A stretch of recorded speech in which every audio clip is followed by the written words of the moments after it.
Duncan dit aux officiers de commencer leur travail dans la chambre. Il est toujours appuyé contre le mur, il me regarde. J'ai l'impression qu'il veut me dire quelque chose, mais qu'il n'ose pas. Je le prends par le bras et je l'emmène à l'écart. Il se laisse faire. « Shérif, dites-moi. Je ne suis pas fait pour ce métier, Williams. Je veux dire, des scènes comme celle-ci, personne ne devrait... on ne peut pas mourir comme ça. Je vais devoir entrer dans cette chambre et je n'en ai pas le courage. J'ai quitté Los Angeles et la crime pour ne plus vivre ce genre de cauchemar. Il n'y a pas de criminalité à Butler Stall. Enfin, dites-moi que je rêve, Williams. Non, malheureusement. Vous pouvez demander à Matthew de vous seconder. Vous savez que c'est aussi un ancien du LAPD. C'est vrai. Mais que vont penser mes hommes? Est-ce vraiment important, shérif? Je ne sais pas. Non, je vais le faire. Je dois vous dire quelque chose. Vous pouvez garder ça pour vous? Bien sûr. La dernière fois que j'ai enquêté sur un meurtre à L.A., j'ai merdé. J'ai tout expédié. J'ai bâclé le travail. Trop de sang, trop de misère. C'était une jeune prostituée, saccagée, éventrée. Je n'étais plus capable de réfléchir. Je voulais que ça s'arrête. Alors j'ai accusé le premier suspect. Preuve à l'appui. Des preuves trop évidentes. Mais je m'en foutais. Bon débarras. Le suspect a fait 6 mois de prison pour rien. Innocent comme l'enfant Jésus. Et on a voulu me virer, mais j'avais de bons états de service. J'ai obtenu cette mutation à Butler Stall. Un trou perdu pour la crème du LAPD. Moi, j'étais satisfait, et je le suis toujours. Il me reste 1 an et des poussières avant la retraite, vous comprenez? Ce n'est pas le moment de se louper. Je lui réponds, j'ai envie de vous dire que vous êtes un homme bien, mais ça ne fera pas votre affaire. Laissez Matthew s'en occuper. Mais Matthew travaille pour l'hôtel. Il a une licence de détective. Il peut prendre part à l'enquête, oui ou non? Oui. Donc, vous pouvez le charger officiellement d'enquêter. Il sera vos yeux et vos oreilles au paradis. McCoy et Martin n'y verront aucun inconvénient, j'en suis sûr. Duncan reprend. Ce sont de bons gars, c'est vrai. Je ne pense pas qu'ils soient très à l'aise avec une scène comme celle que nous avons dans la chambre 307. Ils ont été formés aux différentes techniques d'investigation, mais on ne peut pas dire qu'ils les misent en pratique. À part 1 ou 2 décès par an plus ou moins suspects, Butler Stall est une petite ville tout à fait sereine. Alors, qu'est-ce que vous décidez? Va pour Matthew. Merci, Williams. Je dis, je dois lui expliquer tout ce que vous venez de me dire. Vous pouvez, j'ai confiance. Parfait. Nous retournons dans la chambre. Je prends Matthew à part et je lui raconte. Quand j'ai terminé, Matthew dit « Tu peux compter sur moi, Barry ». Le shérif explique aux 2 officiers le nouveau rôle de Matthew. Ils sont d'accord avec cette aide providentielle. Je dirais même que je les sens soulagés. McCoy relève mes empreintes sur sa tablette, puis il me donne un écouvillon que je frotte à l'intérieur de ma bouche. Duncan a prévenu le bureau du coroner. Ils viendront examiner le corps in situ, puis ils se chargeront du transfert à la morgue du Butler Hospital. Un légiste de Los Angeles s'occupera de l'autopsie. Duncan souffle un peu. Ça roule. Il se détend. Il retrouve des couleurs. Il sent que la situation est entre de bonnes mains. Il pourra superviser le tout de son bureau. 1 an, juste 1 an. Il ne lui en faut pas plus. Après, à moi la grande vie. Il se voit déjà se lever le matin pour aller en mer à bord de son Sea Ray 230, rien que ça, et naviguer toute la journée. Des bières bien fraîches dans le frigo de bord, des sandwichs au crabe et au fromage. On n'y pense pas maintenant, se dit-il, ça porte malheur. 1 an. Il est temps pour moi d'aller rejoindre Amelia. Je marche vers l'hôpital. Il faut que je me change les idées. Il y a de la musique, et je ne sais pas d'où elle vient, mais elle fait du bien. Aujourd'hui, c'est rock années 50. Shoes tapping like the cobbled way, sunlight spilling a golden ray, people nodding as they pass, life's rhythm echoing in the glass. To hold square, I'm walking fast, fast, fast. To hold square where the shadows don't last. Every step feels like a song to share, joyful walk towards Hope Square. Oh oui, ça fait du bien. Clouds above, but they don't weigh me down.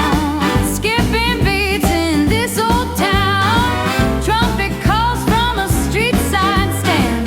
Dreams rising like a marching band. The air hums bright with brass and cheer. It pulls me close, it draws me near. Right to Hope Square, I'm walking fast, fast, fast to Hope Square, where the shadows don't last. Every step feels like a song to share. A joyful walk towards Hope Square. Encore. Do you hear it? Hear it? The bells in the air. Do you feel steps on the cobblestone, light as air. Shoes scuff the ground, heading somewhere. Moonlight shadows, they play and they stare. Hope Square, I'm spinning, I'm alive. Hope Square. Where dreams survive. Dance, oh, dance where the heart will thrive. Street lamp flickers a beat in the night. Hands in pockets, hearts taking flight. Laughter rolls on, chasing the light. The city breeze, it hums, it sings. Oh, the pulse of life, it brings, it brings. Encore.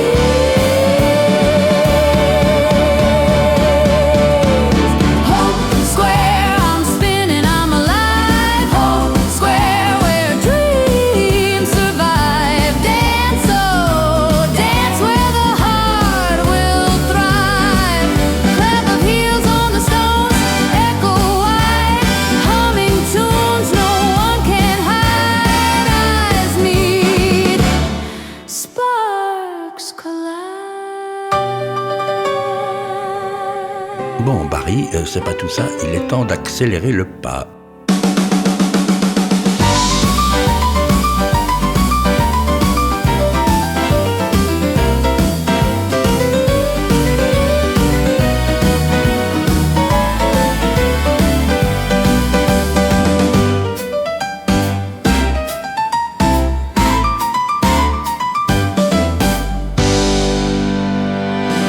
J'arrive place Hope. Elle est située en face du Butler Hospital.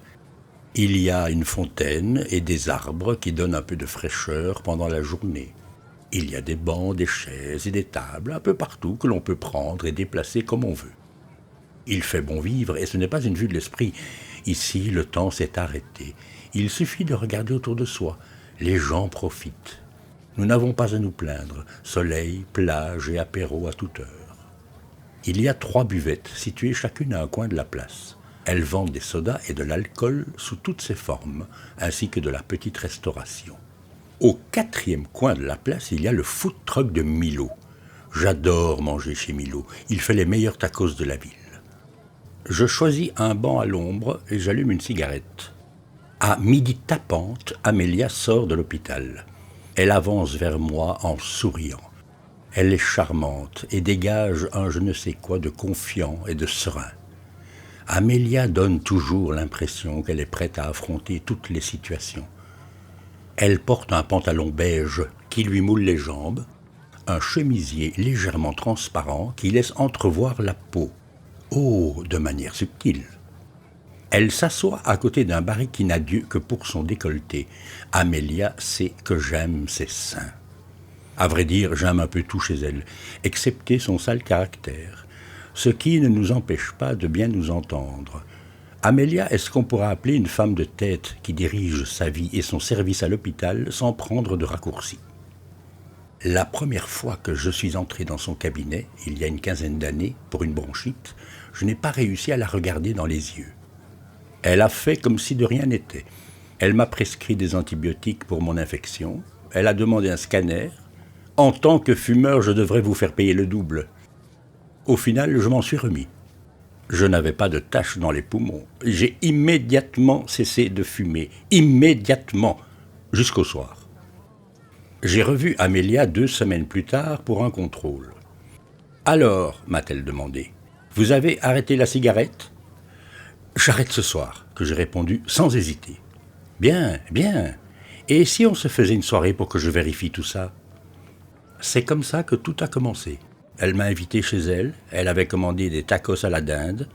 Quand elle a ouvert la porte, elle m'a tout de suite mis à l'aise en me disant « Vous voulez voir mes seins avant ou après le repas ?» J'ai rougi, mais je n'ai pas hésité.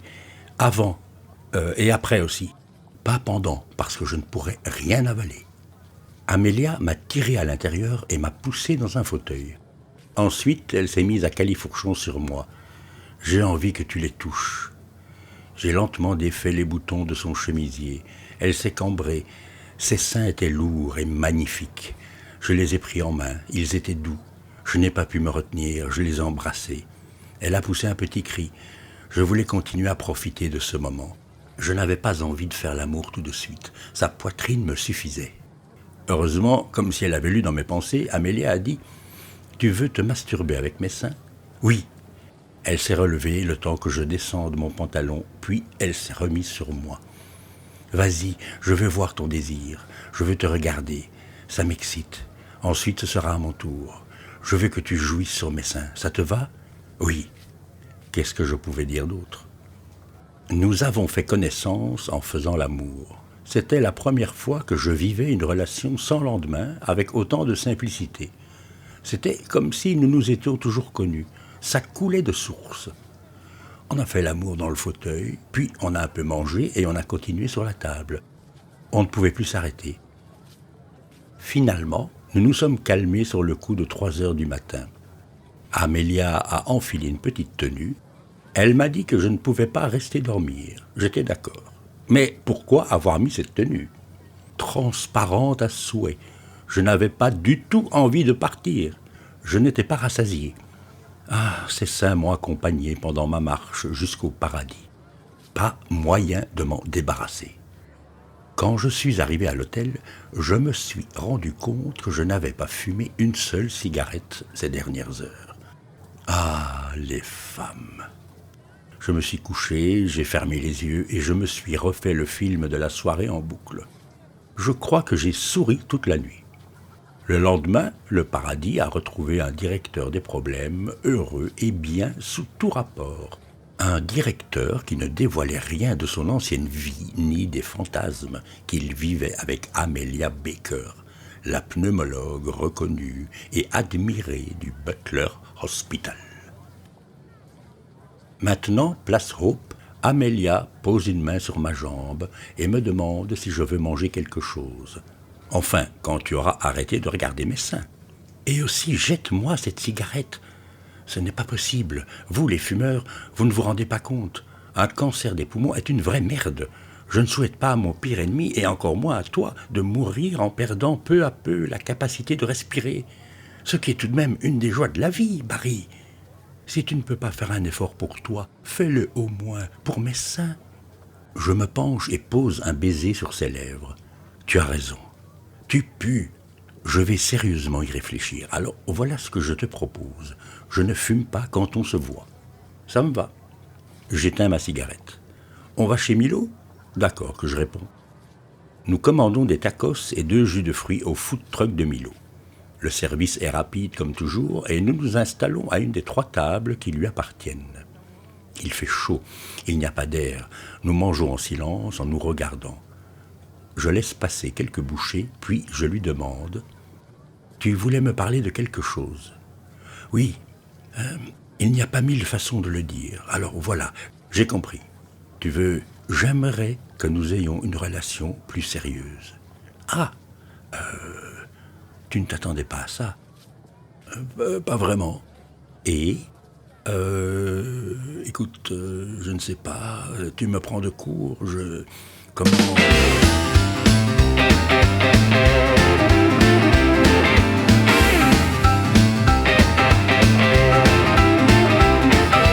Laissons Barry à sa surprise et profitons du soleil sur la place Hope. Je vous retrouve la semaine prochaine.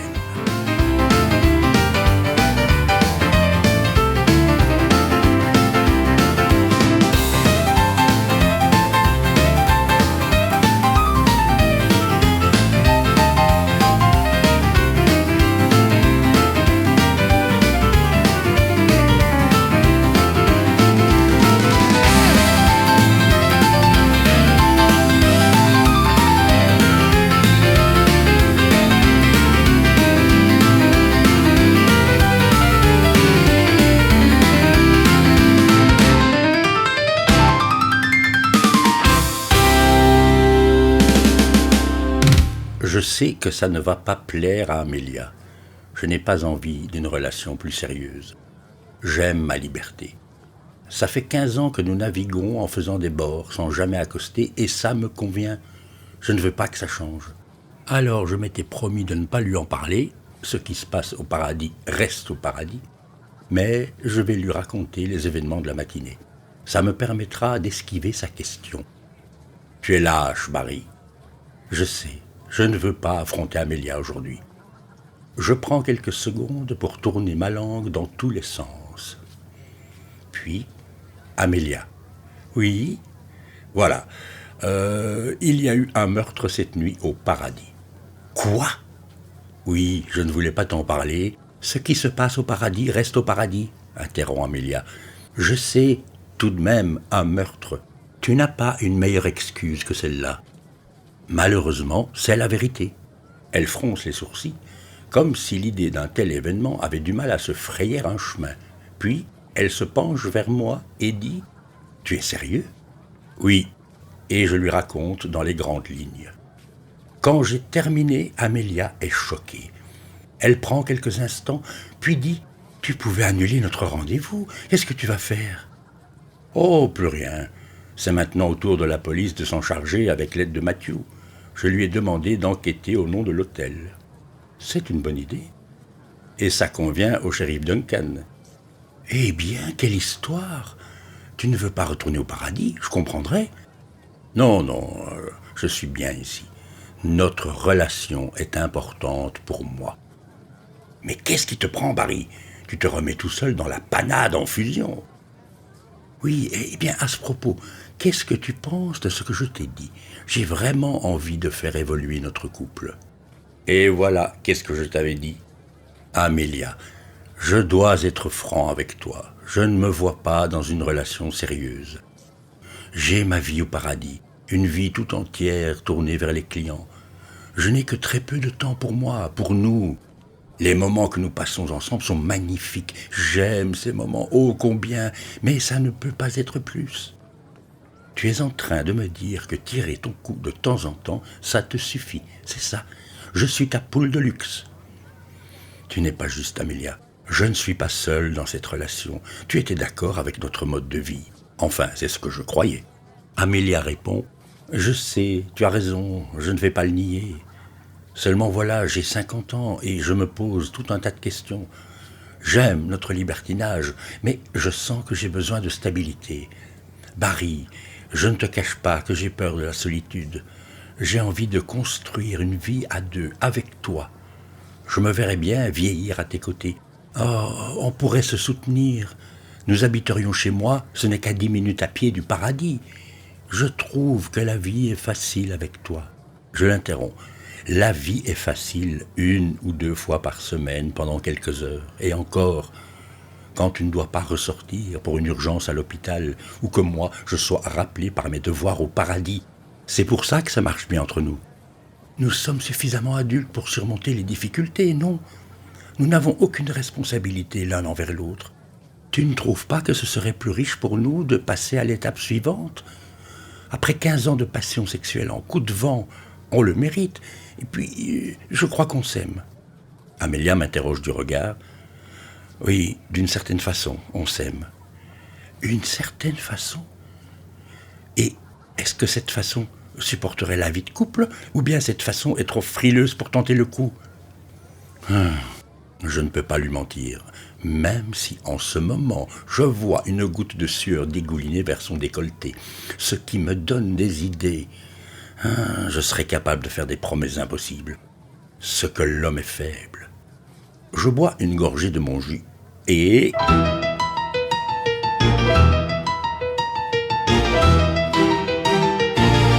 j'avale de travers. Je m'étrangle.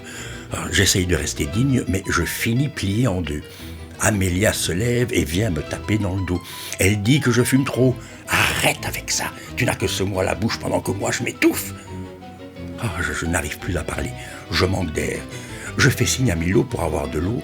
Il attrape une bouteille d'eau plate et me la lance. Je bois et j'avale encore de travers. Calme-toi, dit Amélia. Je suis calme, que je pense très fort, tellement calme que je vais bientôt reposer en paix.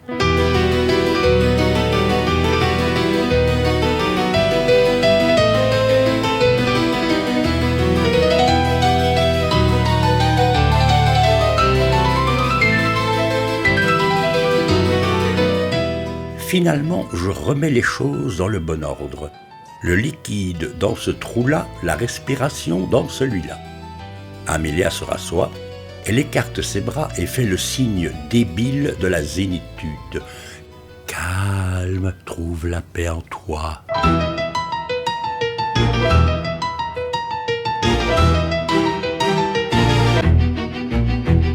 Sa poitrine se gonfle et pirate mon cerveau. Je n'ai aucune envie d'être zen.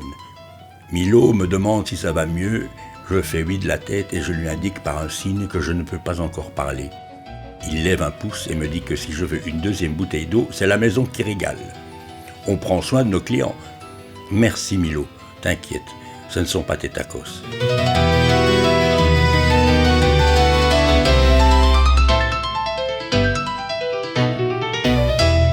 Barry, il faut vraiment que nous... Je coupe la parole à Amélia avec le peu de voix que j'ai retrouvé.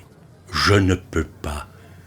Je suis très attaché à toi, à nos rendez-vous, mais je ne peux pas promettre plus. Je suis désolé, Amélia. Amélia se lève. Je n'ai plus faim, d'ailleurs je dois y aller. Elle repousse sa chaise qui bascule en arrière en faisant un bruit de métal. Ses genoux viennent cogner contre la table et les deux jeux se renversent. Milo me fait signe avec la main comme quoi vaut mieux ne pas se mettre dans le chemin de la pneumologue. Amélia s'en va, furieuse, dégageant une vapeur toxique. Je ne voudrais pas être le prochain supplicié dans son cabinet. Elle a oublié son sac à main. Je crie « Amélia, ton sac !» Mais elle fait comme si elle ne m'avait pas entendu. Je prends le sac et je cours après elle. Je la rattrape juste avant qu'elle ne franchisse les portes tournantes de l'hôpital. Je pose une main sur son épaule en disant « Tu as oublié ?» Amélia se retourne violemment. « Quoi ?» Elle m'arrache le sac des mains. « Tout se termine ici !» dit-elle d'une voix tranchante comme un scalpel. Je ne dis rien. Je n'ai pas de scalpel à ma disposition pour attirer son attention. C'est tant mieux, car je pourrais faire des promesses sans lendemain. Amélia disparaît dans la porte-tambour du Butler Hospital et j'ai l'impression que la rage qui se dégage d'elle fait exploser toutes les vitres aux alentours.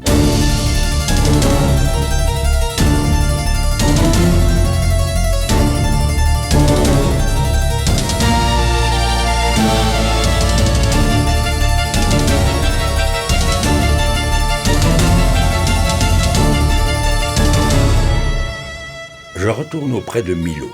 « Serre-moi une bière, s'il te plaît. » Il m'en sert une bien fraîche.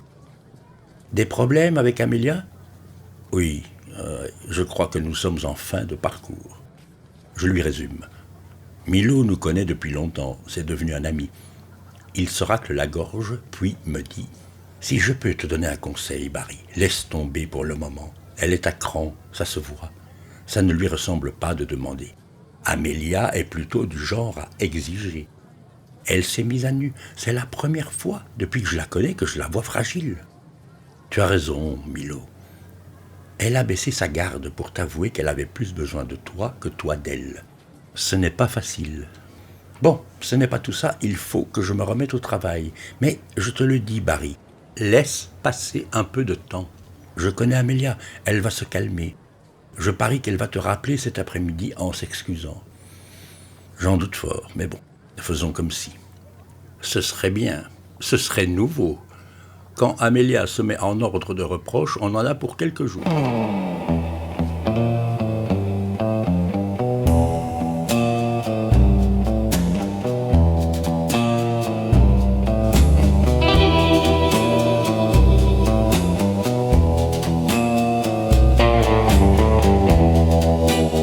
Je quitte la place Hope.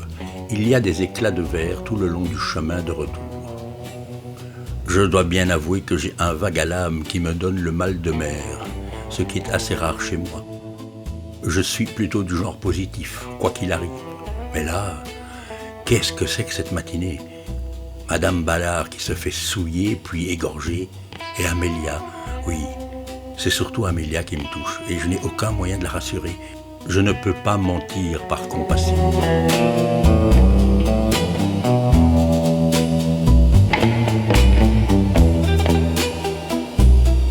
Barry n'est pas au bout de désagréables surprises. Comme on dit, jamais 203. Et ça se vérifie encore une fois. Je vous retrouve la semaine prochaine et j'ai hâte de voir votre tête quand vous apprendrez la 3e mauvaise nouvelle.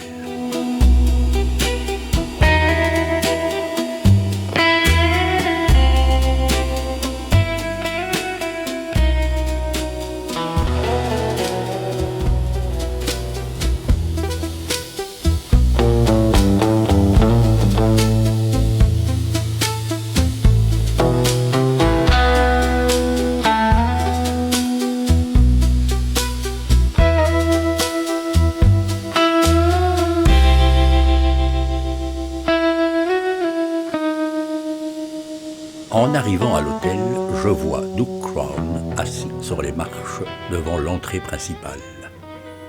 J'aperçois également sur la gauche, là où les camionnettes de livraison viennent décharger leurs marchandises, un van de couleur foncée. Ça doit être celui du coroner. Je les remercie intérieurement pour leur discrétion. Duke Crown tient une bouteille de soda dans une main et une cigarette dans l'autre. Il me fait signe. Je m'approche. J'ai chaud. Il dit « Venez vous asseoir une minute, monsieur Williams. Dites donc, il y a un de ces bordels dans votre hôtel ?» Je sais, monsieur Crown, et d'avance je m'en excuse. Mais il y a un « Oui, ça j'avais entendu. Mais tout de même, me demander mes empreintes et mon ADN pour une disparition en mer, vous savez, ce n'est pas moi qui ai poussé ce monsieur dans l'eau. » Sur ce, monsieur Crown me fait un clin d'œil complice. Quelle disparition? Eh bien, cette dame qui crie depuis 1 heure, qui pleure et qui dit que son mari a disparu en mer. Le pauvre est parti nager ce matin. Elle n'a plus fait attention à lui. C'est seulement vers midi qu'elle s'est rendue compte qu'il n'était pas revenu. Depuis, elle crie qu'il s'est noyé et qu'il faut aller le sauver. Elle m'a réveillé. Si vous voulez mon avis, le type est bel et bien au fond de l'océan. Ah, je connais ces eaux. Ce sont les mêmes chez moi. L'océan est dangereux. Faut être allumé pour aller nager. Si vous voulez toujours mon avis, vous devriez mettre un panneau qui prévient les gens comme quoi les courants sont forts et que l'océan n'est pas un élément naturel pour l'homme. En l'écoutant, je prends mon portable et je regarde les appels. La réception a cherché à me joindre plusieurs fois. Je ne sais pas pourquoi, mais je n'ai rien entendu. Décidément, rien ne va ce matin. Je dis... Si vous voulez bien m'excuser, mais je dois aller m'occuper de ce problème. Oui, je comprends. C'est votre boulot si je me souviens vaguement ce que vous m'avez dit. D'ailleurs, je voulais vous remercier pour hier soir. Je ne sais plus trop ce que j'ai raconté, mais je sais que vous m'avez fait du bien. Il n'y a pas de quoi, monsieur Crown. Vous aviez besoin de compagnie. J'espère que je ne me suis pas trop égaré. Quand j'ai bu, je dis tout ce qui me passe par la tête, et surtout tout ce qu'il ne faut pas dire. Alors, quoi? Eh bien, j'ai parlé de quoi? Vous avez parlé de tout et de rien, surtout de votre femme. Ah, je le savais. Je vous ai dit qu'elle m'avait quitté? Oui. Duke Crown réfléchit un moment, puis « J'ai un service à vous demander. » Allez-y. Vous connaissez tout le monde ici, pas vrai? Oui. Voilà. Comment dire? Si vous pouviez me montrer les femmes seules. Vous voyez, que je ne me mette pas dans l'embarras en m'adressant à une femme mariée. Vous comprenez? Je ne veux pas rester dans ma chambre et pleurer le départ de ma femme, cette garce. C'est ce que je me suis dit ce matin. D'ailleurs, merci de m'avoir accompagné dans ma chambre. Je me suis dit, Doug, pas question de donner du grain à moudre à Ruby. Vous comprenez? C'est vous qui voyez, monsieur Crown. Elle me disait que j'étais devenu un ours mal léché, un pantouflard, un ronfleur, un détective sans charme. Si je puis me permettre, monsieur Crown, votre femme avait du caractère, et elle vous disait tout ça. Oui, et bien plus quand elle revenait de chez cet abruti de Bertrand. Mais ça, je ne le savais pas. Elle disait qu'elle en avait marre de sa vie, que c'était pour ça qu'elle allait faire de longues promenades l'après-midi et aussi le soir, blablabla. Et moi, je croyais tout ça. Elle disait qu'elle voulait se sentir vivre. Tu parles. Monsieur Crown, je suis désolé, je dois vous laisser. J'ai du travail. Oui.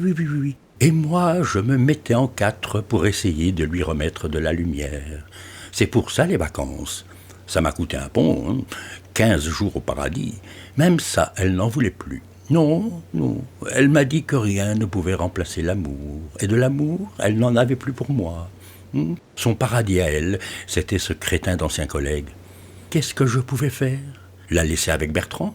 Il s'appelle Bertrand. Non, mais merde, elle est amoureuse de Bertrand. Monsieur Crown, vraiment, je dois... Qu'est-ce que je pouvais faire? Je vous ai raconté que Bertrand et moi, on a travaillé ensemble pendant des années. Et il venait souvent manger à la maison après le boulot. C'est comme ça que Rouby est tombé sous son charme. Parce que du charme, Bertrand, il en a un paquet. Putain de fumier. C'est pas juste. Il a de belles dents, Bertrand. Plus belles que les miennes, faut croire. Quand Bertrand sourit, les femmes font pipi. C'est ce qu'on disait toujours au poste. Ah, on formait une belle équipe, Bertrand et moi. Maintenant, il m'a piqué ma femme. Alors, qu'est-ce que je pouvais faire? J'avais déjà réservé. Venir ici, vous avez bien fait. Ça, je veux croire. Je compte bien en profiter. Alors, pour les femmes seules, c'est entendu? Il doit y avoir quelques beaux morceaux, non? Vous savez, on dit que les hôtels comme celui-ci sont le paradis pour les célibataires. Duke Crown me refait un clin d'œil complice. Il se lève. Comment me trouvez-vous? Très bien.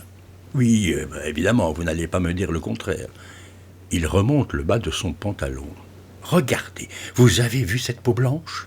En effet, c'est assez cadavérique, mais je me garde bien de le lui dire.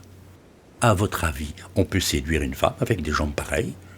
Vous allez rencontrer des femmes et leur parler, c'est ce qu'on fait dans ces cas-là. Les jambes viendront plus tard. Vous avez raison. Bon, écoutez, dit Crown. Je vais aller marcher dans Butler's Stall. J'ai besoin de dégourdir mes jambes blanches.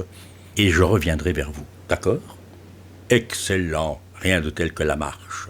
Ah, et encore merci pour hier. Je vous en prie. Il ne va jamais partir ou quoi? Ah, encore un truc. Monsieur Crown, je dois vraiment y aller. Je comprends. Dites, est-ce que je n'irai pas enfiler un short? Comme ça, je commence le bronzage de mes jambes. Oui, non? Monsieur Crown, d'accord, je comprends. Vous savez, je vis depuis toujours en Californie et je n'ai jamais été foutu de porter des shorts. Bon, je vous laisse à votre noyer. Entre nous, elle ne reverra jamais son mari. Je dis ça, je dis rien.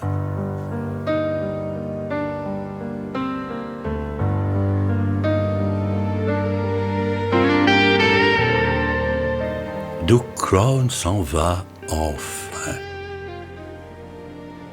Je le regarde s'éloigner. Il dégage un sentiment de tristesse et de solitude qui ferait fuir n'importe quelle femme sur terre, même au paradis.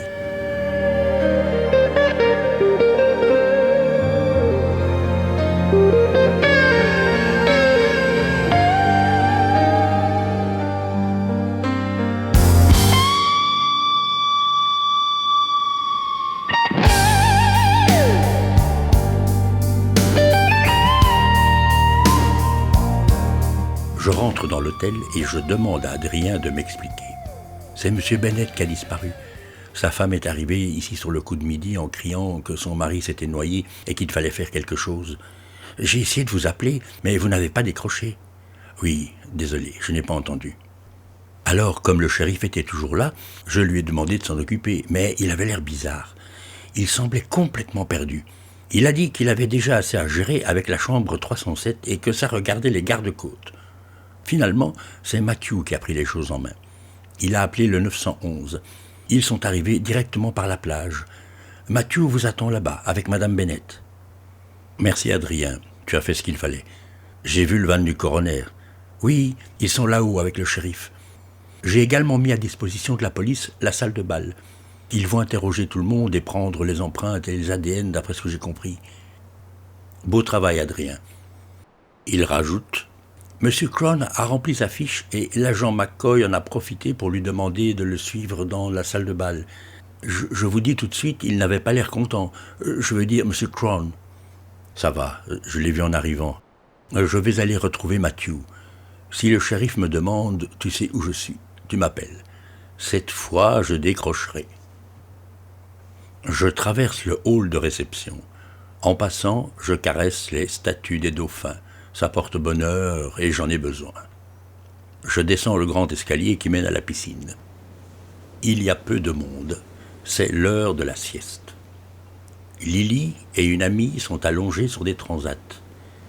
Lily relève la tête quand elle sent ma présence. Elle m'appelle. Je m'approche. « Vous allez sur la plage ? Oh, c'est terrible, non ? Je n'irai plus nager dans l'océan. Tout à l'heure, j'ai bien senti qu'il y avait du courant. Dire que ça aurait pu m'arriver. Heureusement, vous ne nagez pas, Monsieur Williams. Oh, pauvre femme. » Elle me présente Amber Jane. Je suis bien obligé de leur parler de Madame Ballard, ainsi que de la prise d'empreintes et d'ADN. Mais elles étaient déjà au courant. La police a fait une annonce. Lily dit « C'était ça ce matin quand vous êtes parti avec le réceptionniste. Je me disais bien, quand j'ai vu votre tête, qu'il y avait quelque chose de grave. » Amber l'interrompt. « Vous êtes sûr que c'est quelqu'un de l'hôtel ?»« Non, à ce stade, ça peut être n'importe qui. C'est pourquoi on prend vos empreintes et votre ADN, pour vous écarter de l'enquête. »« Un meurtre !» dit Lily. « On croit que ça n'arrive que dans les séries, et voilà. Vous voulez goûter mon Bloody Mary ? Venez vous asseoir près de moi. »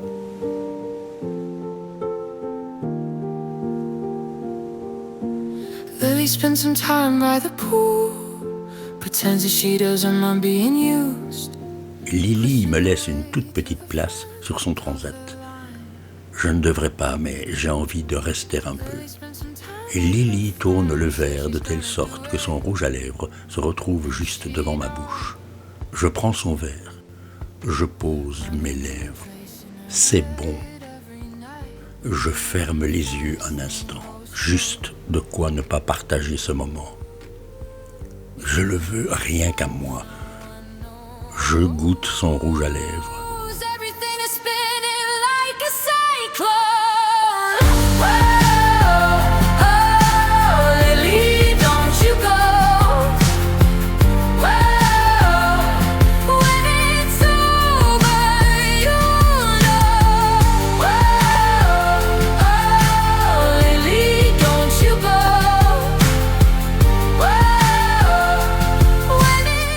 Si je me perds un moment, personne ne le saura. Si j'ai le pouls qui s'emballe, si ça tourne et que tout est emporté par un cyclone, personne ne le saura. Amber Jane dit d'une petite voix « C'est le Bloody qu'il faut boire, Monsieur Williams. »« Laisse !» dit Lily d'une voix encore plus petite. Je rouvre les yeux. Le visage de Lily est près du mien. Sa bouche entr'ouverte me dit que je vais me noyer. Je m'arrache. Mesdames, merci pour ce moment qui fait du bien. Je dois retourner à mes problèmes. Je leur fais à toutes les deux le baise-main.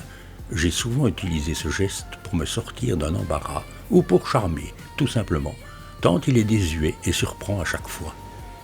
Ça m'évite aussi, en me penchant, de montrer les rougeurs qui envahissent mon visage. Lily et Amber me regardent avec tendresse pendant que je m'éloigne. Il y a bien une génération qui nous sépare.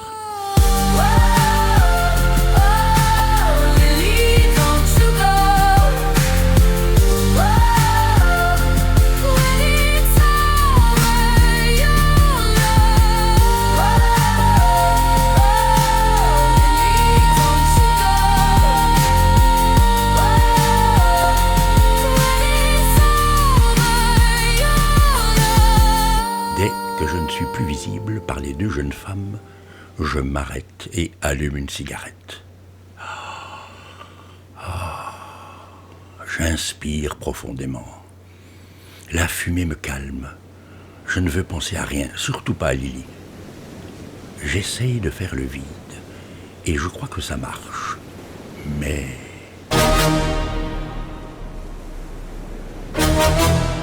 là, sans prévenir,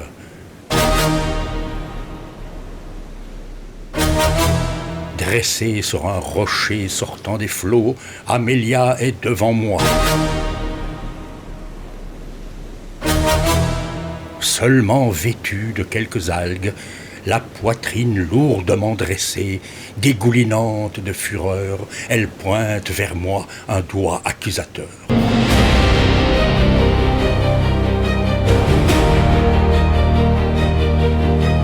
Je l'entends dire « Alors, c'est pour ça, c'est à cause de cette jeune femme que tu ne veux pas t'engager. » Au bout de son doigt jaillit un éclair. Je ploie sous la culpabilité, mais je ne peux pas m'empêcher de penser nom d'une pipe. Elle a tout de même des seins à se damner.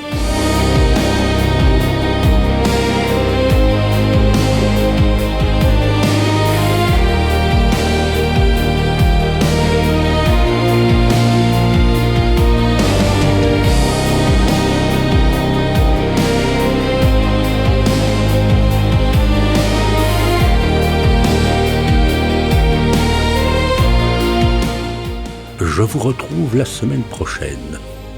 Il faudra bien tout ce temps à Barry pour se remettre de cette vision.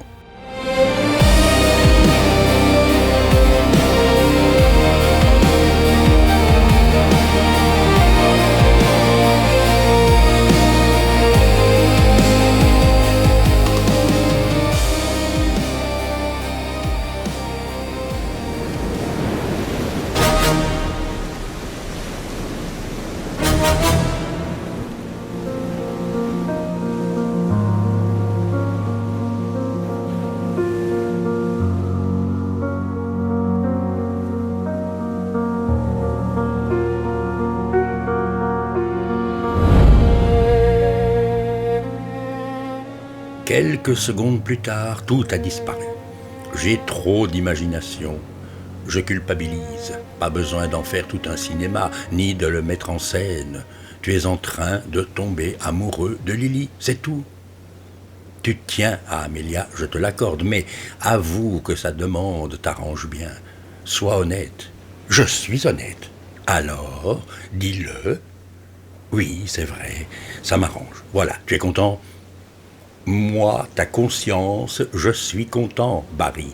Mais c'est à Amélia que tu dois la vérité.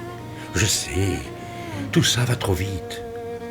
Quoi qu'il en soit, essaye de ne plus avoir des visions dans le genre de celle qui vient de faire trembler Butler Stall. Un couple se sépare, ça arrive tous les jours.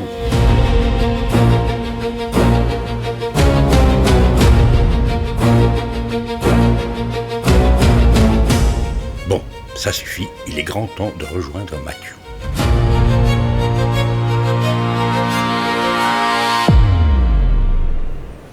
J'arrive sur la plage. Il y a un attroupement au bord de l'eau. Je m'approche. J'ai du sable plein mes chaussures. Matthew est en discussion avec les gardes-côtes. Il me voit et me fait signe. J'entends que Nolan, notre étudiant sauveteur, est en train d'expliquer qu'il n'a rien remarqué d'inhabituel. Madame Bennett est au bord de l'eau. Elle lance des appels vers le large en criant le nom de son mari. « Yvan! Yvan !» Matthew me présente. Les gardes-côtes disent qu'ils vont patrouiller quelques heures avec un bateau, mais que les courants sont puissants et qu'il y a très peu de chances de survie, surtout après quelques heures. Ils vont également inspecter les alentours immédiats, c'est la procédure, même si... Ça parle dans tous les sens autour de moi, chacun a son avis. Moi, je vous dis que c'est un requin. Mais non, pas un requin, il n'y en a pas par ici. C'est la première fois que j'entends dire qu'il n'y a pas de requin. Moi, je vis ici depuis toujours et je n'ai jamais vu de requin. De toute façon, la plage est protégée par les dauphins. Encore cette fameuse légende. C'est un touriste, ils font n'importe quoi. Ouais, encore un qui se croyait plus fort que l'océan. C'est sa femme qui a mis du plomb dans son caleçon.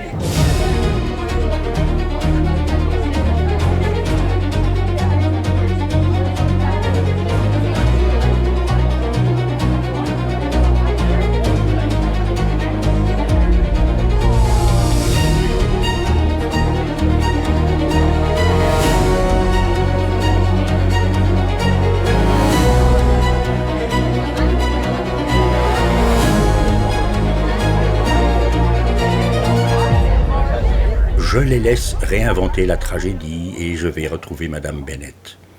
Elle se tient droite, les bras refermés sur sa poitrine. Elle regarde dans le vide. Comment lui dire? Mais c'est elle qui parle. Ne dites rien, je sais. Je connais le Pacifique. Yvan nage très bien, vous savez. Il est capable de tenir longtemps. Oh, je lisais un magazine pendant qu'Yvan se noyait, mon Dieu. Je n'ai plus fait attention à lui. Il aime nager, et moi, j'aime me prélasser au soleil. Nous avons toujours fait ça. Nous y trouvons notre compte.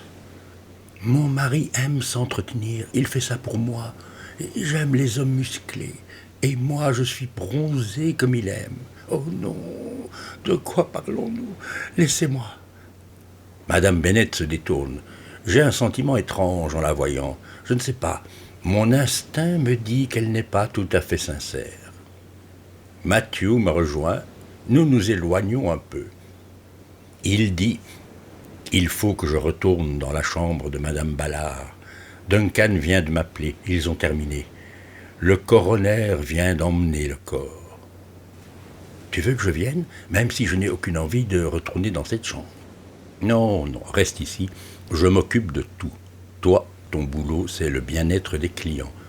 Dis à Madame Bennet qu'elle doit aller chez le shérif pour faire une déclaration de disparition. Allez, je te laisse, on se voit plus tard. Matthew? Oui, merci. Il soulève les épaules, l'air de dire « normal ». Matthew retourne au paradis. Les sauveteurs sont en train de s'organiser. Un bateau de sauvetage patrouille dans les alentours et 2 hommes sont allés examiner la plage en marchant vers Point Doom. Si un corps doit être retrouvé, ce sera dans cette direction à cause des courants. Je rejoins Madame Bennet. Elle ne m'a pas vu arriver. Son corps exprime la douleur, mais elle sourit. Je signale ma présence. Son sourire disparaît. J'ai une question, si vous me permettez. Oui. Pourquoi avoir attendu si longtemps avant de signaler la disparition de votre mari? Madame Bennet répond tout de suite. C'est normal, c'est un sportif endurant. Vous savez qu'il court le marathon et qu'il participe chaque année à l'Ironman. Alors, vous comprenez, je ne suis pas inquiète quand il parle longtemps. Alors, pourquoi croyez-vous cette fois que votre mari s'est noyé? Elle hésite, elle détourne la tête. Elle veut dire quelque chose, mais se reprend et s'éloigne en maudissant l'océan. Je ne vais pas la laisser. Oh que non, j'insiste. Madame Bennet, répondez à ma question, s'il vous plaît. Je ne veux plus vous parler. Vous ne pouvez pas respecter ma douleur. Vous croyez que je n'ai pas compris qu'Yvan est parti? Personne ne peut rester si longtemps dans l'océan. Je n'ai plus fait attention au temps qui passait. Tout simplement, je ne veux plus vous parler. J'ai été distraite, c'est tout. Tout à coup, je prends conscience de ce que je suis en train de faire. C'est n'importe quoi, Barry. Mais qu'est-ce qui t'arrive? Je dis, Madame Bennet, je vous prie de m'excuser. J'ai outrepassé mes droits, sincèrement. Je vous laisse. Si vous avez besoin de quoi que ce soit, je serai à la réception. Certainement pas. Laissez-moi. Elle marche le long de la plage, en direction de Point Doom. Je reste quelques instants interdit. Je ne lui parle pas de la déclaration de disparition. Je verrai ça plus tard. Bon, retour à l'hôtel.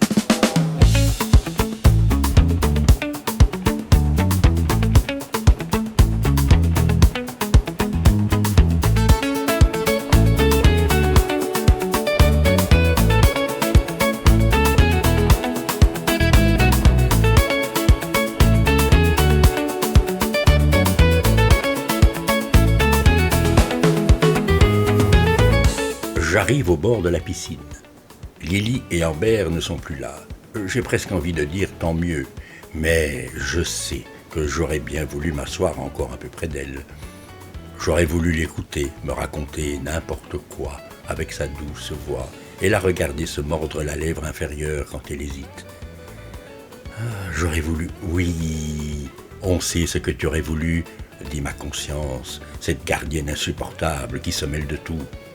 La douce voix de Lily contre la voix cassante d'Amélia.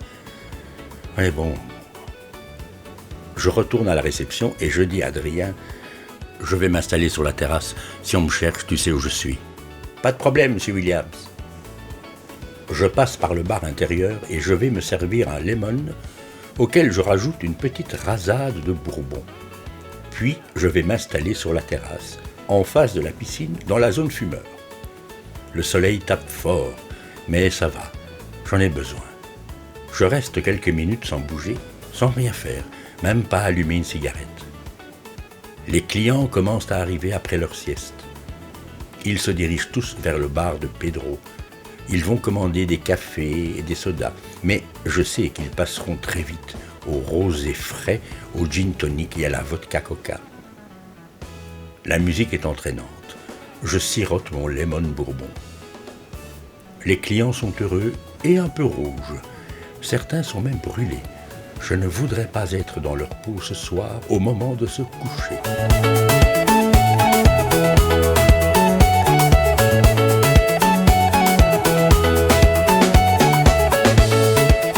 J'ai connu un seul coup de soleil à mon arrivée ici, il y a 20 ans. Plus jamais.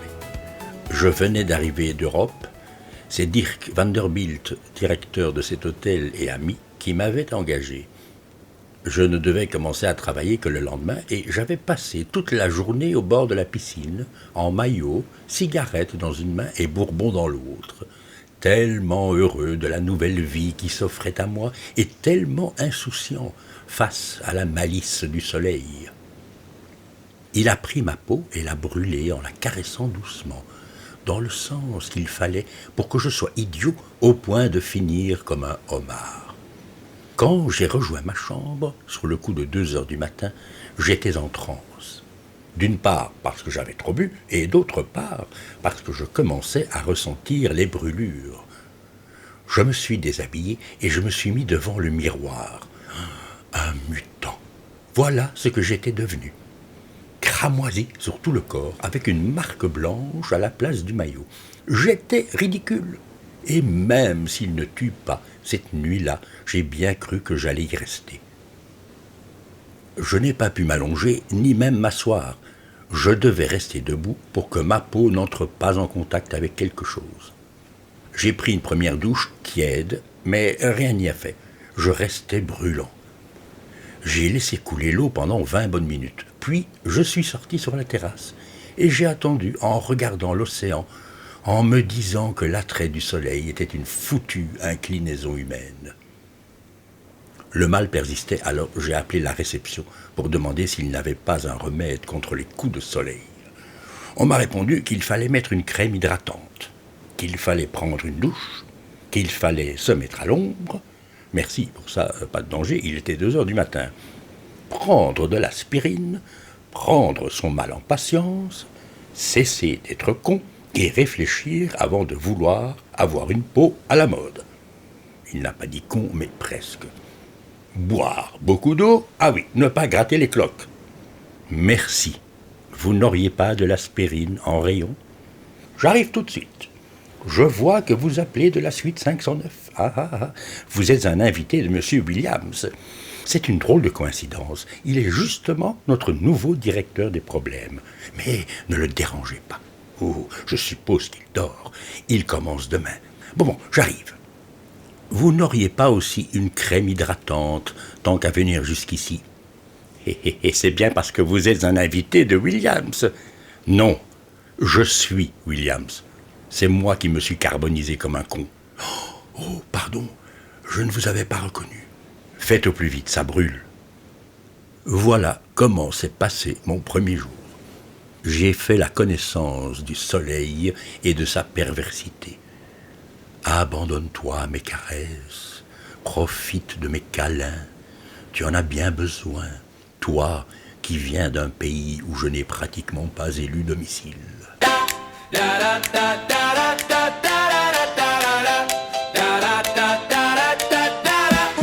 Lily is happy by the pool. J'allume ma cigarette, je sirote mon lemon et j'observe. Le temps est en suspension. Je profite. Je suis presque heureux. J'arrive à ne pas penser aux événements de la journée. J'aime la musique. C'est maintenant.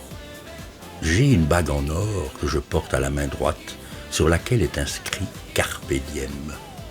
Je ne peux pas mieux décrire ce sentiment qui est le mien depuis très longtemps.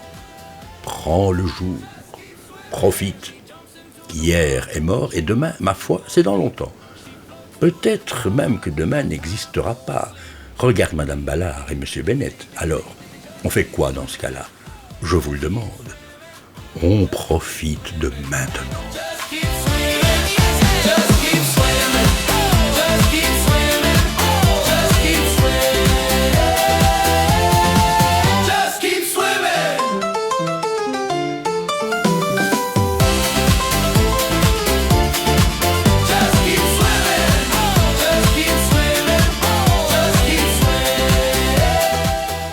Laissons Barry à son maintenant, car la journée est encore longue. Je vous retrouve bientôt. Just keep swimming.